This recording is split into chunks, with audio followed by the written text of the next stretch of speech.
Salut tout le monde, c'est Baptiste, j'espère que vous allez très très bien. Si vous ne me connaissez pas, je suis un web designer et un consultant en référencement spécialisé dans WordPress. Aujourd'hui, on va parler d'un plugin qui s'appelle Instant Image.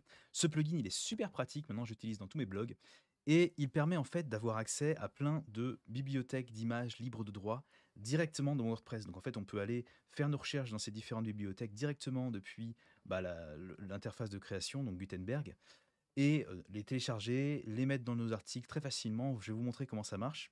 Et pour commencer, on va installer ça en passant par le tableau des extensions. Ok, donc pour commencer, on se retrouve dans le tableau des extensions, bien sûr, et on va cliquer sur Ajouter pour ajouter une nouvelle extension.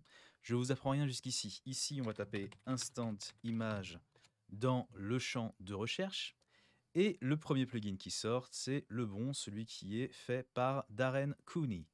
On l'installe, on l'active et on se retrouve juste après. Ok, donc maintenant que le plugin est activé, je vais pouvoir aller dans les pages et je vais choisir une page un petit peu au hasard. On va prendre par exemple le physique du chat bleu russe. Et ici, c'est une page qui a été réalisée avec Gutenberg. Donc vous reconnaissez bien l'interface d'administration de Gutenberg. Je vais pouvoir ici aller cliquer sur la petite icône d'éclair bleu qui représente en fait Instant Image. Donc là, je peux aller enlever ce pop-up. Et en fait, ce qui va nous permettre de faire ce plugin, c'est ici. Vous voyez que j'ai le choix entre Unsplash, Openverse, Pixabay ou Pexel. Ce sont quatre plateformes d'images libres de droit en fait. Et du coup, je peux choisir par exemple Pexel et aller taper. Alors, chat bleu russe, voir ce qu'il me dit. Qu'est-ce qu'il me propose? Bon, là, il n'y a rien de particulier. Mais je pense qu'en général, ça marche mieux en anglais. Donc, on va essayer Russian Blue Cat. Voyons voir. Et voilà, effectivement, j'ai bien le chat qui s'affiche. Donc là, il y a plusieurs options de ce qu'on peut faire. Alors, si juste je clique sur l'image, ça va me la mettre, ça va me la téléverser dans la médiathèque. Et du coup, après, je pourrais l'utiliser directement via la médiathèque. Ok. Si j'utilise le petit plus ici, ça va l'insérer à la toute fin de la publication. Moi, j'aime pas trop cette option parce que je fais souvent des grosses pages, des gros articles, et du coup, après, je dois galérer à aller le replacer à l'endroit où je veux, donc j'aime pas trop ça. Et la dernière option, c'est ici, ça nous permet de choisir l'image mise en avant de l'article. Donc là, je vais choisir ça, tiens, pour cette image-là, je l'aime bien. Hop, je clique dessus, et en fait, ça va la mettre donc en ligne dans la médiathèque, et ensuite, ça la définit en image mise en avant. Vous voyez, voilà. Donc je vais pouvoir faire mettre à jour, voir la page, et l'image mise en avant sur mon site, c'est l'image qui est ici. Bon, donc du coup, elle n'est pas très bien cadrée, donc je ne sais pas si je la garderai comme ça, mais bon, peu importe. En tout cas, voilà, ça nous permet de changer l'image mise en avant.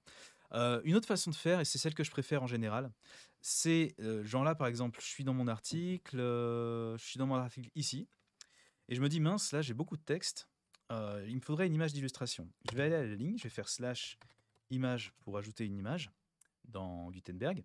Et là, je vais choisir médiathèque comme option pour choisir l'image. Donc là, bien sûr, il y a les images du coup qui sont déjà mises en ligne, qui sont disponibles ici, dont la dernière image qu'on vient de mettre, qu'on vient de téléverser juste avant. Et ici, à côté des deux onglets normaux qui sont téléverser des fichiers médiathèque, j'ai aussi l'onglet Instant Image. Et si je vais là-dessus, je vais pouvoir aller du coup sur Unsplash. On va taper Russian Blue Cat. Il faut faire entrer, bien sûr, pour valider la recherche. Souvent, j'oublie de faire ça, parce que dans WordPress, souvent, les recherches sont automatiques. Et là, ils en ont une tonne, c'est trop bien. Ils ont plein de jolies images de chats bleus russes. Donc, on va prendre, je ne sais pas moi, celui-là. Voilà. Et donc, ça me la prend, ça me la met en ligne. J'ai plus qu'à la sélectionner. Bien sûr, à définir le texte alternatif et tout. Sélectionner. Et il n'y a plus qu'à la laisser comme ça. Voilà, je peux mettre à jour ici. Je vais actualiser de l'autre côté et logiquement, je devrais avoir mon image. Voilà, j'ai mon image qui est mise. Donc voilà, c'est vraiment un truc très pratique. Alors, pour une petite astuce pour ceux qui veulent en savoir un peu plus sur ce plugin, moi, quand je l'utilise, j'aime bien. On va rajouter une image ici. J'aime bien faire donc slash image, hop, médiathèque. Quand je veux une image très précise, je trouve qu'il y a plus de chances d'en trouver dans Openverse et surtout dans Wikimedia. Wikimedia, ici, il y a souvent des trucs. Russian Blue, on va essayer de voir. Il y a souvent des images qui sont très prises en mode amateur et qui ne sont pas vraiment prises par des photographes.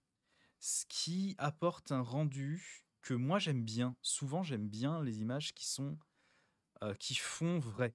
Vous voyez ce que je veux dire? Qui font comme, enfin voilà, je trouve que ça apporte une variété qui est vraiment pas mal du tout. Donc moi, par exemple, là, je vais utiliser celle-là. Voilà, on va sélectionner ici. Et alors, le seul problème, c'est que souvent, les images ici, sur ces trucs-là, sont nettement moins HD. Donc, on tombe souvent sur des images qui sont toutes petites de ce genre-là. C'est pas grave, je la garde quand même. Mettre à jour. Voir la page. Et voilà, on obtient une nouvelle image à la fin de mon article ici. Ok, bon bah voilà, je pense qu'avec tout ça, on est bien. J'espère que la vidéo vous aura plu. Si c'est le cas, laissez un petit pouce, abonnez-vous pour plus de vidéos sur WordPress. Si vous avez besoin d'aide avec votre site WordPress, bien sûr, vous avez les liens en description vers les outils que je recommande, c'est les liens affiliés, et vers mes services. N'hésitez pas à passer par mes services si vous avez besoin d'un petit coup de main. Et puis moi, je vous dis à bientôt. Je vous souhaite beaucoup de succès avec votre site WordPress. Ciao!